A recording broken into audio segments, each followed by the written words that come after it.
ઓમ શ્રી ગણેશાય નમઃ. જય શ્રી કૃષ્ણ મિત્રો. ભીમ 11 નિર્જળા એકાદશીની પવિત્ર કથા આપણે સાંભળીશું. એનું મહાત્મ્ય સાંભળીશું, એનું કેટલું ફળ છે એ પણ સાંભળીશું અને સાથે વાર્તા પણ આપણે સાંભળીશું. ઓમ નમો ભગવતે વાસુદેવાય. મિત્રો, આજે હું તમને જેઠ શુક્લ પક્ષની નિર્જળા એકાદશીની કથા કહેવા જઈ રહી છું. એકવાર યુધિષ્ઠિરે ભગવાન કૃષ્ણને પૂછ્યું કે હે જનાર્દન, જેઠ શુક્લ પક્ષમાં જે એકાદશી આવે છે તેનું નામ અને મહત્વ વિસ્તારથી કહો. કૃપા કરો માધવ, કે એટલામાં ત્યાં વેદ વ્યાસ ઋષિ આવ્યા. એટલે ભગવાન શ્રી કૃષ્ણ બોલ્યા, ધર્મરાજ, આ મહાન એકાદશીનું વર્ણન પરમ ધર્માત્મા સત્યવતી નંદન વેદ વ્યાસજી જ કરશે. કારણ કે વેદ વ્યાસજી બધા શાસ્ત્રો અને વેદોના પારંગત વિદ્વાન છે. વેદ વ્યાસજી બોલ્યા, પ્રત્યેક મહિનાની બંને પક્ષની એકાદશીના દિવસે ભોજન ન કરવું જોઈએ, અન્ન ન ખાવું જોઈએ. મનુષ્યએ સ્નાન આદિથી સ્વચ્છ થઈને પવિત્ર થઈને ભગવાન શ્રી વિષ્ણુની પૂજા કરવી અને નિત્ય કર્મ સમાપ્ત થઈ ગયા પછી બીજા દિવસે એકાદશીના પારણા કરવા અને નિત્ય કર્મ સમાપ્ત થઈ ગયા પછી બ્રાહ્મણોને, સુયોગ્ય બ્રાહ્મણોને ભોજન જમાડવા અને પછી સ્વયં પણ ભોજન કરવું. આ સાંભળી પાંડુપુત્ર ભીમસેન કહે છે કે પરમ બ્રહ્મ બુદ્ધિમાન પિતામહ, મારી વાત સાંભળો. મહારાજ યુધિષ્ઠિર, માતા કુંતી, દ્રૌપદી, અર્જુન, નકુલ અને સહદેવ આ બધા એકાદશીમાં ભોજન નથી કરતા અને મને પણ ભોજન ન કરવાનું કહે છે. પણ હું એમ કહી દઉં છું કે મારાથી ભૂખ સહન નથી થતી. આ વાત સાંભળી વ્યાસજી બોલ્યા, મૃત્યુ પછી જો સ્વર્ગ લોકમાં જવા માંગો છો અને નર્કને દૂષિત સમજો છો તો બંને પક્ષની એકાદશીના દિવસે ભોજન ન કરતા. તો ભીમસેન બોલ્યા, હે ઋષિવર, હું સાચી વાત કહું કે એકવાર ભોજન કર્યા પછી જ પણ મારાથી વ્રત નથી થઈ શકતું, તો ઉપવાસ કેવી રીતે કરું? હું કેવી રીતે કરી શકું? મારા ઉદરમાં જે ભૂખ નામની જે અગ્નિ છે તે સદાય પ્રજ્વલિત રહે છે. જ્યારે હું બહુ વધારે ખાઉં છું ને ત્યારે જ એ શાંત થાય છે. માટે હે મહામુનિ, એક વર્ષમાં માત્ર એક જ વાર ઉપવાસ કરી શકું છું, જેનાથી સ્વર્ગની પ્રાપ્તિ થાય, જેને કરવાથી હું કલ્યાણનો ભાગી થઈ શકું. કૃપા કરીને મને એવું કોઈ વ્રત બતાવો જેનું હું નિયમપૂર્વક પાલન કરી શકું. ત્યારે વ્યાસજી બોલ્યા, હે ભીમ, જેઠ માસમાં જે શુક્લ પક્ષમાં એકાદશી આવે છે તેનું નામ છે નિર્જળા એકાદશી. તું નિર્જળા એકાદશીના દિવસે નિષ્ઠાપૂર્વક વ્રત કર. માત્ર કોગળા કરવા માટે મુખમાં જળ નાખી શકાય છે, નહીં તો વ્રતનો ભંગ થશે. કોઈ પણ પ્રકારનું પાણી મોંમાં ન નાખવું, નહીં તો વ્રત ભંગ થઈ જશે. એકાદશીના દિવસે સૂર્યોદયથી લઈને બીજા દિવસના સૂર્યોદય સુધી પાણીનો ત્યાગ કરવો તો આ વ્રત પૂરું થાય છે. બીજા દિવસે દ્વાદશીના દિવસે નિર્મળ જળથી સ્નાન કરવું, બ્રાહ્મણો અથવા જરૂરિયાતમંદોને યથાશક્તિ દાન કરવું, આ બધું કાર્ય પૂરું કરીને ભોજન કરવું. વર્ષની જેટલી પણ એકાદશી છે એ બધી જ એકાદશીનું ફળ મનુષ્યને આ નિર્જળા એકાદશીમાં પ્રાપ્ત થઈ જાય છે. આ નિર્જળા એકાદશીના દિવસે મનુષ્ય પ્રાપ્ત એ ફળ કરી લે છે. આમાં કોઈ શંકા નથી. શંખ, ચક્ર અને ગદા ધારણ કરવા વાળા ભગવાન કેશવે મને કહ્યું હતું, જે મનુષ્ય બધું છોડીને મારા શરણમાં આવી જાય છે અને એકાદશીમાં નિરાહાર રહે છે તો એકાદશી કરનારા મનુષ્ય બધા પાપોમાંથી છૂટી જાય છે.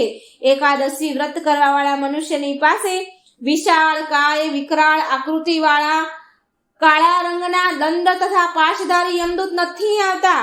અંતકાળમાં પીતાંબરધારી સૌમ્ય સ્વભાવવાળા સુદર્શન ચક્ર ધારણ કરનારા અને મનની સમાન ગતિથી ચલાવવા વાળા ભગવાન વિષ્ણુના પાર્ષદ આવીને ભગવાન વિષ્ણુના ધામમાં લઈ જાય છે. માટે નિર્જળા એકાદશીનું વ્રત પૂરા મનથી શ્રદ્ધાપૂર્વક ઉપવાસ વ્રત કરવું જોઈએ. જો ભીમ, તું પણ નિર્જળા એકાદશીના દિવસે પાપોથી મુક્તિ મેળવવા માંગે છે, મુક્તિ મેળવવા પૂરા મનથી ઉપવાસ અને શ્રી હરિ ભગવાનનું પૂજન કર. સ્ત્રી હોય કે પુરુષ, તેના મોટામાં મોટા જો પાપ કર્યા હોય તો તે એકાદશીના પ્રભાવથી ભસ્મ થઈ જાય છે.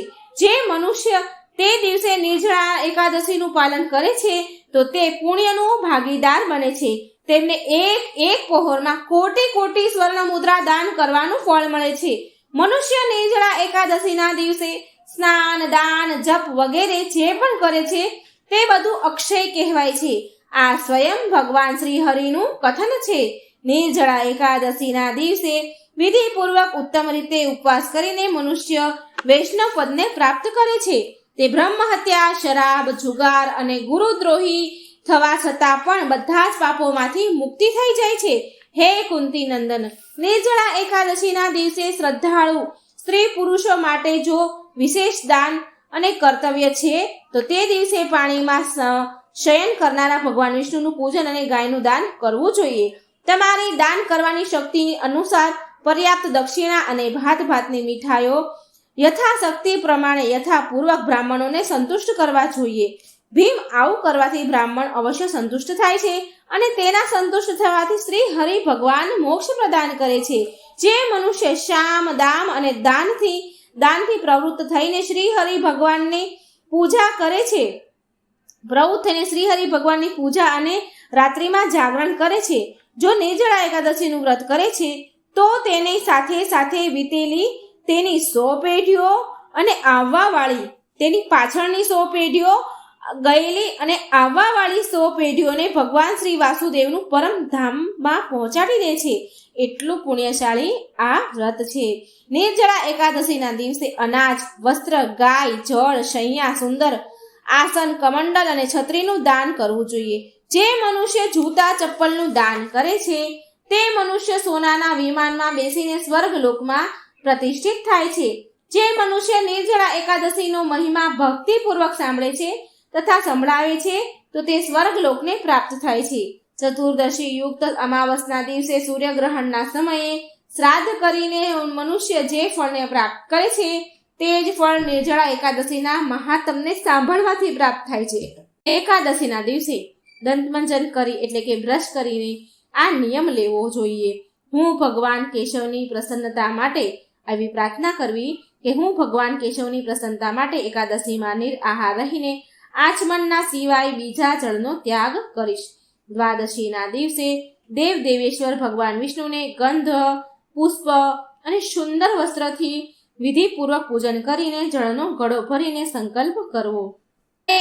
આ રીતે ભગવાનને પ્રાર્થના કરવી, ઉચ્ચારણ કરવું, આ મંત્ર બોલવો. આ સંસાર રૂપી સાગરમાંથી તારવા વાળા હે દેવાધિદેવ ઋષિકેશ, આ જળના ઘડાનું દાન કરવાથી મને પરમ ગતિને પ્રાપ્તિ થાય. આવું બોલવું.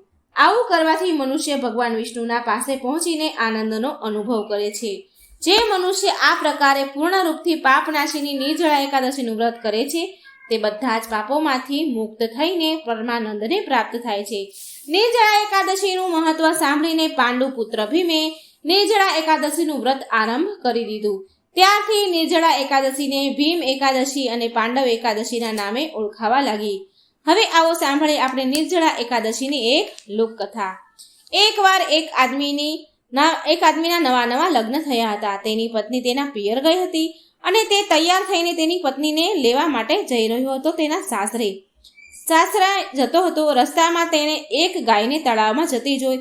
તે ગાય પાણી પીવા માટે તળાવમાં ઉતરી ગઈ, પણ તે કિચડ હોવાના કારણે તે બહાર નીકળી ન શકી. તે અંદર ફસાઈ ગઈ. ગાયે જ્યારે આ આદમીને ત્યાંથી નીકળતા જોયો તો તે ગાયે તેની જોડે મદદ માંગવા લાગી. પણ તે આદમી બોલ્યો કે મેં તો નવા કપડાં પહેર્યા છે અને હું મારા સાસરે જઈ રહ્યો છું. જો હું તારી મદદ કરવા માટે પાણીમાં ઉતરીશ તો મારા કપડાં ગંદા થઈ જશે. અને પછી તેની વાત સાંભળીને ગૌ માતા તો ઉદાસ થઈ ગયા અને ગાય માતા કિચડમાં ફસાવતા જઈ રહ્યા હતા. ઊંડા કિચડમાં ઉતરવા લાગ્યા અને અંતે પાણીમાં ડૂબી ગયા. પછી ગાયે તે આદમીને શ્રાપ દીધો કે હવે 8 પહોર બાદ તું ગધેડો બની જઈશ. આ સાંભળી તે આદમી ડરી ગયો અને તેની ભૂલ માટે ગૌ માતાને માફી માંગવા લાગ્યો. પણ ત્યાં સુધીમાં તો બહુ મોડું થઈ ગયું હતું. ગાય માતા પાણીમાં ડૂબી ગયા હતા. તે આદમી ઉદાસ મનથી સાસરે પહોંચ્યો અને ત્યાં પહોંચતા તેની પત્નીને ઘરે જવા માટે કહ્યું. ત્યારે તેના સાસુ સસરા તેને આગ્રહ કરે છે, એક રાત રોકાવા માટે કહે છે. કહ્યું કે હજી હમણાં જ આવ્યા છો, કમસે કમ એક રાત તો રોકાઈને જાઓ. પણ તે આદમી કંઈ સાંભળવા માટે તૈયાર થતો નથી. ત્યારે તેની પત્ની બોલી કે જુઓ ને, આ બધા કેટલો બધો આગ્રહ કરે છે, એક રાત રોકાઈ જવા માટે કહે છે તો કેમ નથી રોકાઈ જતા. પછી તેણે તેની પત્નીને બધી જ ગાયના શ્રાપવાળી બધી જ ઘટના એની પત્નીને સંભળાવી. તેની પત્ની પતિવ્રતા સ્ત્રી હતી એટલે એની સાથે જવા માટે તૈયાર થઈ ગઈ. તેની પત્ની તેની સાથે ઘરે આવી અને પછી પેલો આદમી ગધેડો બની ગયો હતો. હવે તે આદમી ગધેડો બનીને પૂરો દિવસ ઘરે પડ્યો રહે. પત્નીને પણ કંઈ સમજમાં આવતું ન હતું કે ક્યાં જાઉં, શું કરું, કોની પાસે હું મદદ માંગુ. થોડા દિવસ પછી ખાવાના પણ ફાફા પડી ગયા. હવે ગધેડો બનેલો એનો પતિ એનો આદમી એની પત્નીને કહે છે કે મને બહાર લઈ જઈને તું મજૂરી કર, જેનાથી ઘરમાં ખાવા પીવાનો સામાન આવી શકે.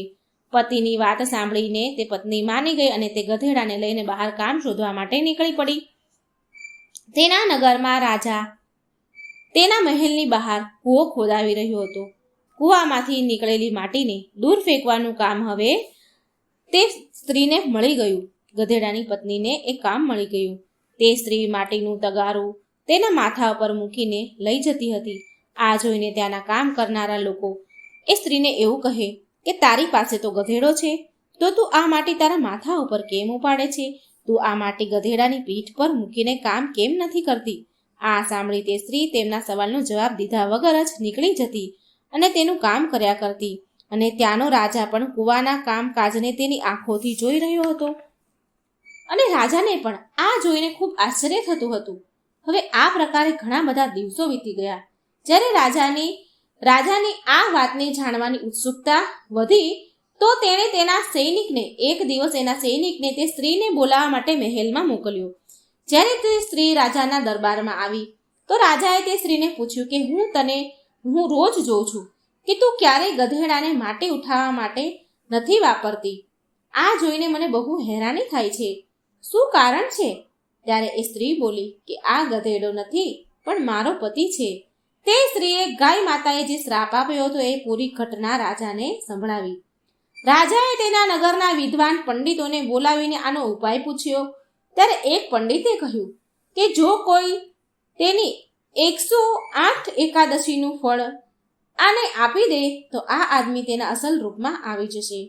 રાજાએ તેના નગરમાં પૂછપરછ કરાવી કે કોઈએ 108 એકાદશી કરી છે તો એનું ફળ આપે. પણ આખા નગરમાં પૂછ્યા પછી રાજાના સૈનિકોને એક ડોશીમાં મળ્યા. તેણે પૂરી 108 એકાદશી કરી હતી. રાજાના સૈનિકો તે ડોશીને લઈને રાજાના મહેલમાં લઈને આવ્યા. રાજાએ તે ડોશીમાને કહ્યું કે તમે આ ગધેડાને 108 એકાદશીનું ફળ આપી દો તો હું તમને ખૂબ ધન આપીશ. ત્યારે તે ડોશીમાં બોલ્યા, મહારાજ, મને તમારા ધનની કોઈ લાલસા નથી, પણ છતાંય હું મારી 107 એકાદશીનું ફળ આને હું આપી શકું છું, પણ નિર્જળા આ એક એકાદશીનું ફળ હું આને નહીં આપું, કારણ કે માત્ર નિર્જળા એકાદશીનું વ્રત એનું ફળ પૂરા વર્ષના એકાદશીનું ફળ પ્રાપ્ત કરી શકાય છે. માત્ર નિર્જળા એકાદશીથી પૂરા વર્ષનું ફળ મળે છે. વિષ્ણુધામની પ્રાપ્તિ થાય છે. મારી તો હવે ઉંમર થઈ ચૂકી છે. હવે આગળની નિર્જળા એકાદશી આવવાના પહેલા જો હું મરી ગઈ તો મને આ નિર્જળા એકાદશીના ફળ સ્વરૂપ ભગવાન વિષ્ણુના ધામમાં સ્થાન મળશે. આટલું કહીને તે ડોશીએ 107 એકાદશીનું ફળ તે ગધેડાને આપી દીધું, જેના પરિણામ સ્વરૂપ તેના અસલ રૂપમાં આવી ગયો. પરંતુ એક એકાદશીના કારણે તેનું શરીર આદમી જેવું તો થઈ ગયું, પણ ગધેડાની પૂંછડી ન ગઈ. પૂંછડી ગધેડાની એમની એમ રહી. એકાદશી વ્રત બધી જ એકાદશીઓમાંથી નિર્જળા એકાદશીનું મહત્વ જાણ્યા પછી તે પતિ પત્ની, રાજા અને નગરના બધા જ લોકો બધી જ એકાદશીનું વ્રતનું પાલન કરવા લાગ્યા. અને એકાદશીના વ્રતના પ્રભાવથી તે આદમીની ગધેડાની પૂંછડી પણ ચાલી ગઈ અને આખું નગર સુખ સમૃદ્ધિથી ભરાઈ ગયું. તો મિત્રો, આટલી મહત્વપૂર્ણ, આટલી ફળદાયી આ નિર્જળા એકાદશી છે. આ એક એકાદશી કરવાથી આખા વર્ષની એકાદશીનું ફળ મળે છે. તો મિત્રો, પૂરા શ્રદ્ધા ભક્તિભાવથી એકાદશી કરજો. આ વ્રત કથા સાંભળજો. આ વિડીયો બીજાને પણ શેર કરજો, જેથી આ એકાદશી વ્રત સાંભળવાનો લાભ પણ બીજાને મળે. જય શ્રી કૃષ્ણ. રાધે રાધે. Thank you.